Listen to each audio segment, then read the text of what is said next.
Tiger fans, wow, massive news. Jacob DeGrom, I can't believe that Texas did that. And it got me thinking about the winter meetings. And it got me thinking about the Tigers' direction so far this offseason. So really, all they've done so far is they've signed Matt Boyd to a 1-year deal, $10 million. And the fan base is up in arms about this. Is Scott Harris the right guy to lead this team? Is Scott Harris know what he's doing? What is going on? Why are they bringing back a pitcher that not even Al Avila wanted to bring back and re-sign? So, previewing the winter meetings, what it means for the Tigers, I'm not doubting Scott Harris, and I'm not doubting his vision, and I'm not doubting what this team's going to be in the future. But looking so far at his first six weeks of being president of baseball operations, you've seen the internals of the Tigers front office definitely churn, and you've seen the internals of the Tigers front office definitely going in a new direction with what he's trying to do. Like he had said in his presser, he doesn't believe in timelines. He doesn't believe in rebuilds. He thinks that every year is an opportunity to get better and succeed. I love it. Great. Good. And he's trying to make Detroit a place that when even guys like rookies make it up to the big leagues who are not trying to take a sigh of relief, that they made it. He's trying to get the most out of them that they can so they can be potential players here for a long term. That's awesome. But so far, looking at the first 6 weeks and going into the winter meetings, we haven't really seen much. The Tigers have been super quiet on all fronts. And it's got a lot of fans worried that they're not going to do anything this offseason, and going into next year, they're going to be just as bad, and there's no real direction so far with what anything Scott Harris is doing. Now, touching on the Matt Boyd signing, he got 1 year, $5 million from the San Francisco Giants last year, who Scott Harris was the general manager of. So Scott Harris has familiarity with him. He liked him enough to give him a contract last year, and then he ended up getting dealt to his hometown Mariners, where he pitched his only 15 innings because he came off that flexor tendon surgery, which Tarik Skubal's currently recovering from right now. So this deal, there's really no risk. If he's good, great. You got a guy that he could be a potential fifth starter. Who knows? He's a year removed from surgery. He has finally a full, healthy offseason to recover. But we've seen Matt Boyd before. We know what Matt Boyd is. Matt Boyd had one really good season. I believe it was in 2018.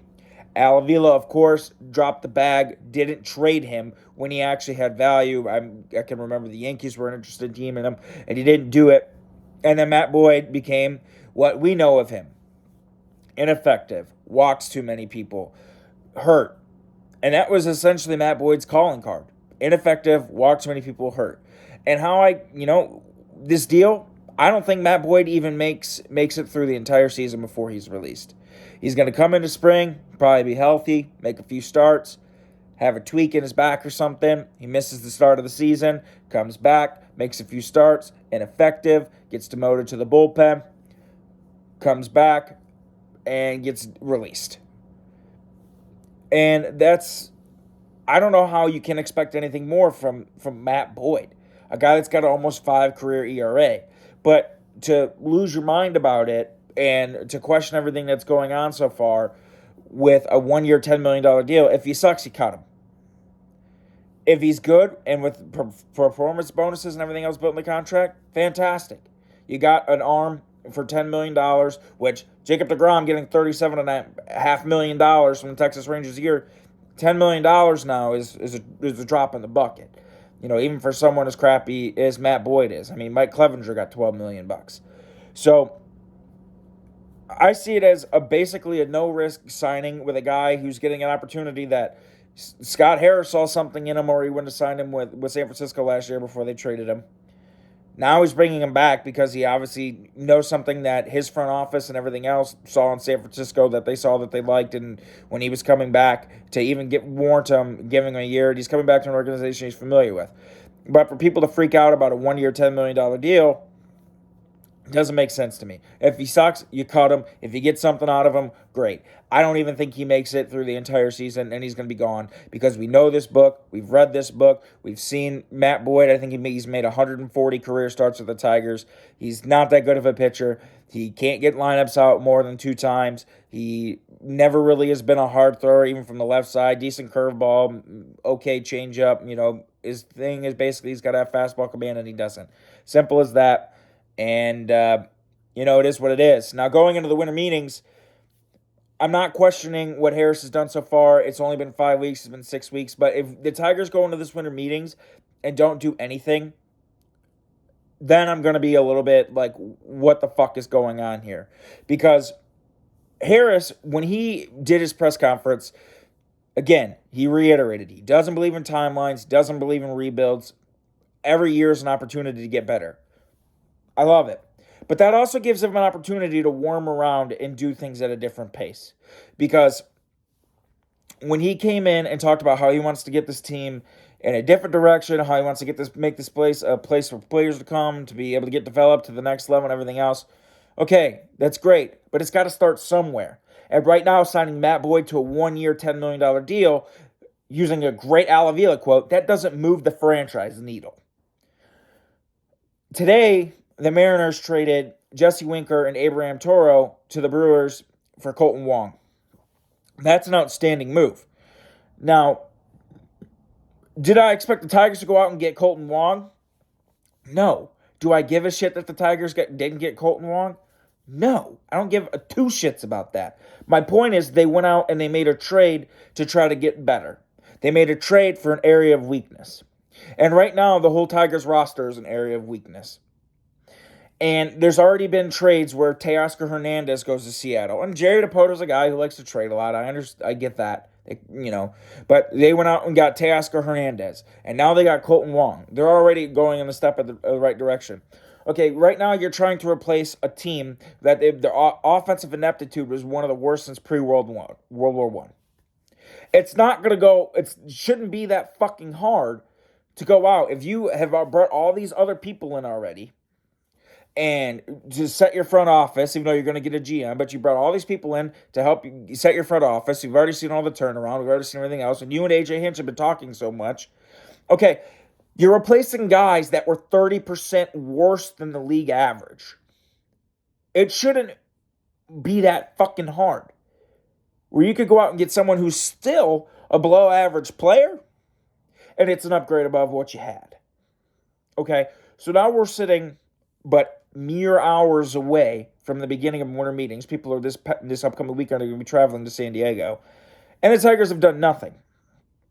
So this winter meetings, I really don't know what to expect because Harris has been in charge for now 6 weeks, and the only deal that he's made besides the non-tender moves is Matt Boyd for 1 year. Yet, they still have a hole at second base because Scope, he's 31. He had a career year. You got him for 1 more year, $7 million. You're purely giving him an opportunity because of defense.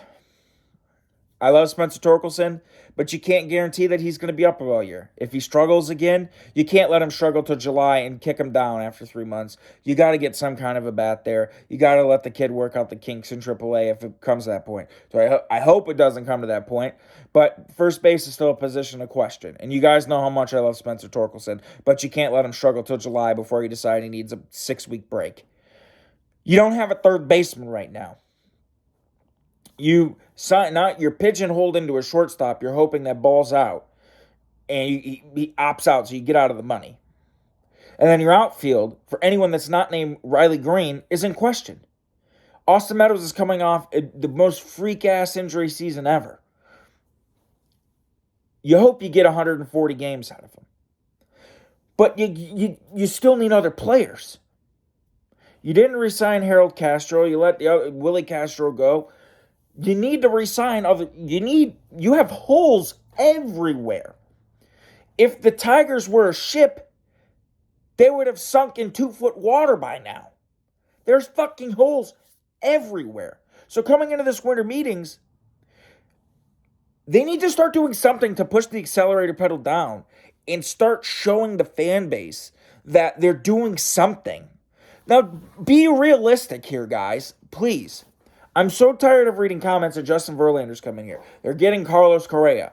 You know, they're going to fucking sign Xander Bogaerts. Insert high-priced free agent here. Aaron Judge is coming here. No, they're not. The Tigers are not going to dabble in that.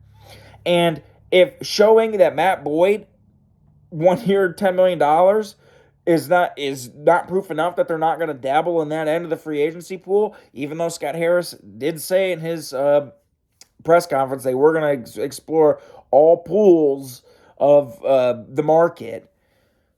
Let's be real here, guys. But what we need to see going forward, and especially over the next couple of days, it's been 6 weeks, and Matt Boyd has been your only signing. You don't have a third baseman. You have no fucking clue about 2/3 of your fucking outfield. Your infield, you don't even know if Jake Rogers is going to be healthy, and they still haven't committed to Eric Haas being an everyday player. There needs to be, over the next couple of days, at least some kind of direction. And I don't even give a shit if there's a signing, or a trade. But Jesus Christ, at least let there be like a fucking rumor that the Tigers are rumored to be looking for this player in free agency. Or the Tigers are rumored to be potentially in trade talks for this player to try to improve this spot. When all we're seeing is fucking Brennan Davis and Deposio and whoever else they put on minor league deals have been the only transactions, and all they've done is waiver claims before the Rule 5 draft, and Matt Boyd has been their only sign. I like Scott Harris, and I like everything he said. But so far, it's just what he said. And I don't like the lines in between it that he's wrote so far, where he's been able to, if you go back and look at his press conference and look at the results so far, he's been able to put a fine line in the middle that you need a microscope to read. Where I don't believe in timelines, I don't believe in rebuilds, I believe in every season is a chance to get better. We're going to dabble in all the pools. We're going to take calculated risk. Okay, but so far your calculated risk has been a 1 year, $10 million deal. And I don't believe in timelines, I don't believe in rebuilds. Okay, but that doesn't mean that you want to go and punt 2023 to be just as bad as you were in 2022. Because what progress does that make on your franchise? What progress does that make to make your team potentially better for 2024 to 2025? You got to take a fucking step forward sometime. Because if you just stand where you're standing, you get nowhere. You get stuck in the fucking mud. You get stuck in the same spot. And eventually your legs are going to get tired and you're going to fall back. And then you're falling backwards. I'm not trying to come on here and dog Scott Harris, and I'm not trying to come on here and dog it. But these next couple of days at the winter meetings, there's got to be some kind of a step forward. There's got to be some kind of a direction. Because if the Mariners are out here doing these kind of moves, and the Blue Jays are doing what they're doing, and you hear about the rumors like the Brewers are going to start reshaping their roster, so some of their players are going to be available, and all this other shit, there needs to be something with the Tigers. I'm not going to be mad if there's not a huge signing or a huge trade or anything else like that. I don't expect the Tigers to be in any kind of a blockbuster. I don't expect the Tigers to go out and spend $300 million this offseason like they did last year. But what I fucking do expect is some kind of fucking direction. Some kind of team that can field over fucking one player that had an OPS plus over 100. Because that's just unacceptable. That is trash. And you can't get a job and come out here and have the kind of press conference that Scott Harris had and say all this bullshit that Scott Harris said, and then your only move so far is a 1 year fucking deal with Matt Boyd. And you're coming into the winter meetings with nothing even remote smoke coming around this team. Nothing has been rumored about them. Nothing has been said about them. You can't field this same team from 2022 next year. I don't think that's going to be the case whatsoever. I truly believe Scott Harris is going to start making some moves, and I truly believe by spring training, we're going to have a team that's going to be better than 65 wins. Is it going to be better than 75 wins? Probably not. But will they win more than 65? I sure as fuck hope so, because if they go into next year and they win 64 or 66 under the first year of Scott Harris, and All their moves this offseason are fucking Ollie's warehouse moves where they're just signing Matt Boyd and then they're going to go out and sign every other reclamation free agent like he was doing with the Giants, whether it was Carlos Rodon and Kevin Gausman and stuff. Then that's a piss poor way to start your regime here with this team, especially after all the bullshit of Al Avila. You got to give Al Avila credit for this. Javier Baez was not a dude I wanted him to sign, but he attempted to get better and made a splash. Eduardo Rodriguez is not a guy that I really wanted him to sign, but it was a splash, and they attempted to get better. Signing Matt Boyd is not a splash or attempting to get better. Signing Matt Boyd is a way that you stay fucking stagnant. That's it. It's a non-impact move. It's a non-get-better move. And it doesn't even affect you in the way you fucking need it. You got pitching. You got plenty of it. Between all the people you got in the fucking minor leagues and all the people you have currently on your roster. You got it. Especially if it stays healthy. You got it. What you don't have is a bat that can be a league average bat. Maybe Riley Green over a whole season can be. I hope so. Torkelson come back. Hope so. Eric Haas gets 130 games and he does what he does for him. Hope so. You got Javier Baez. Hope so. But guess what? Shit in one hand and wish in the other. Tell me which fills up fucking first. Because I'll tell you what we had last year in this hand. Shit. For 162 games. Shit. They played good twice all year. When Riley Green got called up and after Scott Harris was hired. For 6 fucking months we watched that shit. To watch 2 weeks of, or a total of 4 weeks of baseball that were worth the shit to watch. Everything else was shit. So with the winter meetings coming up, I hope there's at least some kind of direction, some kind of rumor, something. Some which way that Scott Harris goes out and gets something. Because it shouldn't be this hard to replace bats that are 30 to 35% worse than the league average. It's not going to be that hard. You're not replacing a team like the 2016 Cubs where all your roster at once is free agents. You're literally replacing dog shit players. Winter meetings. Come on, Scott Harris. Fucking put your foot forward. Let's get going. Let's hear some rumors. Let's get a decent bat. Like, literally, the guy could be 100 OPS, 105 OPS. I'm like, better than what we had before. Let's just start to see something. Come on, Tigers. Like, let's fucking do something to get better. Hopefully, I'm back on here next. I'll come back on here after the winter meetings, and we'll talk about what the Tigers did. And hopefully, maybe they made a trade for a decent bat. Maybe it's going to be the rumor to do something.